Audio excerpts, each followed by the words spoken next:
Base sa datos ng ipagula sa Philippine National Police kon PNP, mukabat sa 326 ka mga pulis sa tibuok nasod ang natanggal sa serbisyo gikan Agosto 26, 2025 hangtod Abril 15, 2026. Din kadaghanan sa rason silang pagkatanggal mao ang absent without leave kon awol. Sumala pa ni Police Captain Hazel Caballero, ang spokesperson sa Davao City Police Office kon DCPO, nga base silang inisyal nga impormasyon walay natala nga nag-awol silang hanay sa Davao City. Gipaklaro sab sa mga opisyal nga sagad nga rason sa pagbiya sa serbisyo silang mga kaubanan maong pagpanarbaho sa laing nasod. Siguro sir na ay napilato sa katong nag-abroad nga mga PNP personnel no nag-Australia, New Zealand. So far kung na may mga opportunity siguro kung tanaw nila dili man ta makapugong sir no.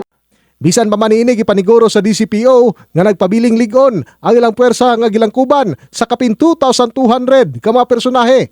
Diin padayon ang hugot nga pagbantay sa DCPO sa seguridad sa Dakbayan sa Davao. Diin gilauman nga magpabiling disiplinado ang tanang sakop sa kapulisan kini aron masiguro ang kalinaw ug kahusay sa syudad. In the heart of changing lives, ako si Brigada Julius Pacot alang sa 93.1 Brigada News FM Davao, the Music and News Authority.